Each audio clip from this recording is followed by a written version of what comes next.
and welcome to Round Robin. I'm your host, Robin McCormick with the City of Hampton. And today we're going to talk about littering, but a very, very specific kind of littering. My guest is Cris Ausink from the Clean City Commission. Welcome, Cris. Well, thank you for having me. I appreciate you inviting me to come.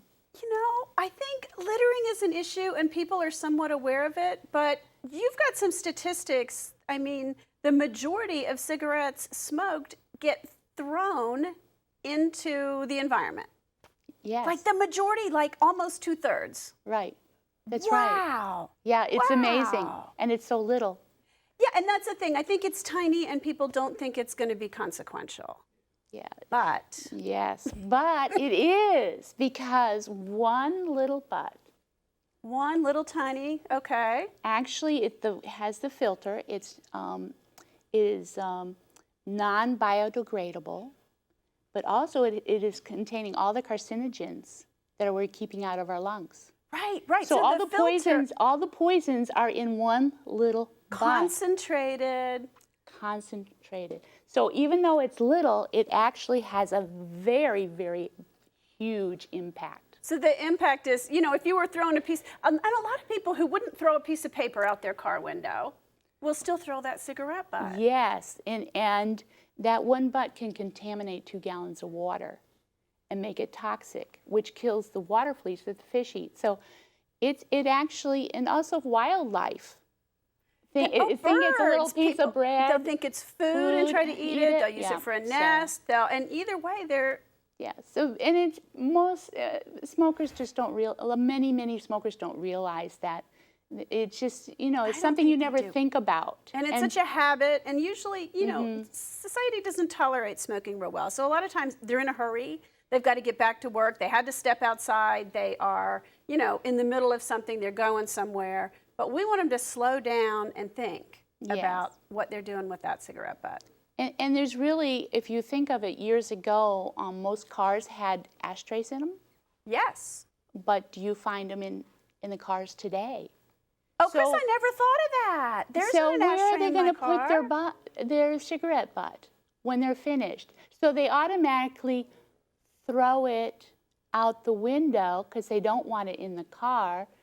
And what happens is 38% of all the litter of butts is along the roadside. And you know, along the roadside means, well, partly for the wildlife, but also that's our stormwater runoff right here. Yep. And the stormwater runoff ends up in the rivers and the creeks and the bay and is affecting wildlife. So 2 cigarette butts, 2 gallons of water. Toxic. One cigarette butt does 2 gallons of water. So, how many cigarette butts are in that jar, Cris? Well, can you guess? 300. Nope, you get a little higher. 500? Nope, higher. 750. Getting closer. Really? Is it more than 1,000? Yes. It's 1,036. This was off Buckroe Beach. Okay, so along a public beach, which is filled with wildlife, filled with little kids, filled with dogs. I know you can't walk your dog on the beach during the Memorial Day time, but the rest of the time you've got a lot of people using that beach. And how long did it take you guys to collect those? We had a bunch of volunteers, and it took about an hour. And we didn't even get all of them because they were tired and done. Wow. Yeah. So we have little, lend out litter sticks because we don't want anybody touching this because these are very toxic. Yeah. And someone's mouth has been on it. So we have litter sticks where they pick up. So individually, it's very tedious. And you don't want to have to do that, right? No. We don't want our volunteers to spend all that time cleaning up cigarette butts at Buckroe Beach. That's right. We've got better things anywhere for them to do. Actually, in our adoptive program, Keep America Beautiful, we do count cigarette butts to see how many butts are being prevented from polluting our waterways. So a lot of people say, oh, that's just too many. They want to count, they go, oh, 200 plus. Yeah. It's just too many.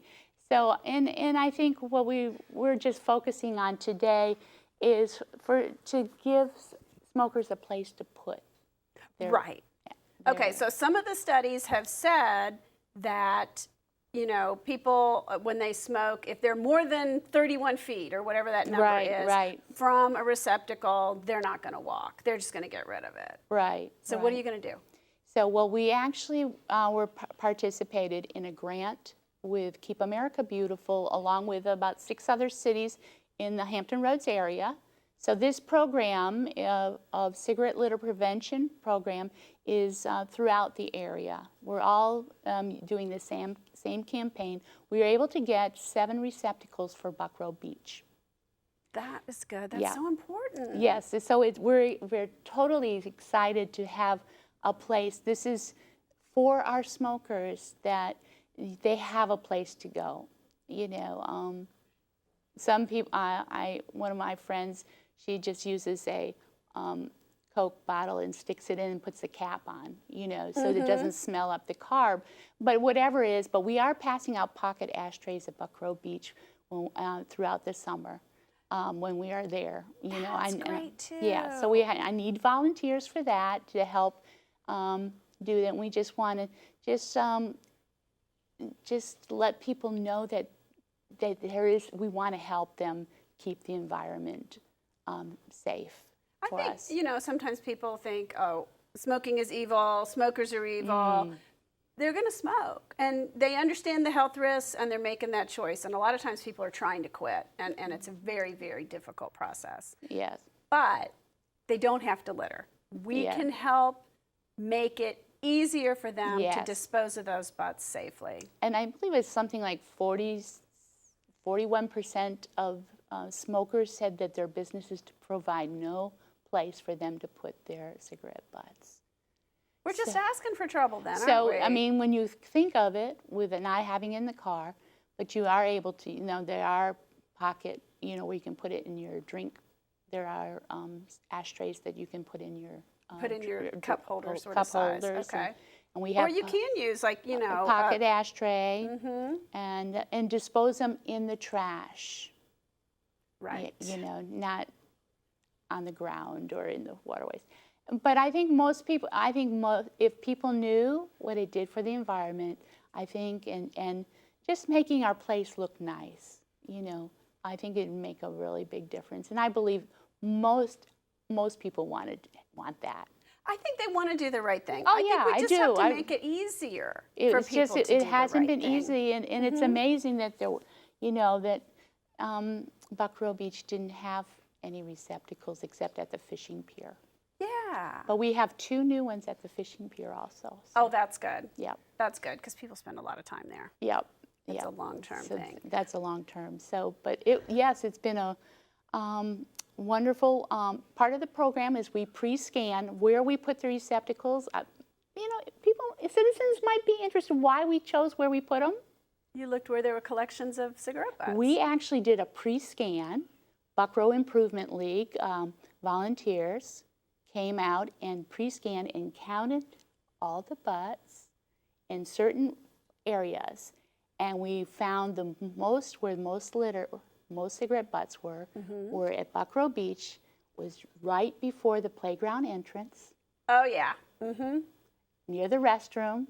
You're walking from the beach to the bathroom. It's a good time. And near Sand Dollar Picnic Shelter, and right on the north side of the pavilion. So that's why we put them right there. So people may wonder, well, why we need one here, we need one there. We do need more, but to start off, we chose the places that have the most cigarette butts. And you got a grant to cover this? Yes, we did, and Ask HR Green helped us with $5,000 part of that. And so in the posters and we have one here. Right here. And we have posters, a banner, and we're passing out ashtrays and little cards. So in the end, I think there's going to be a really difference.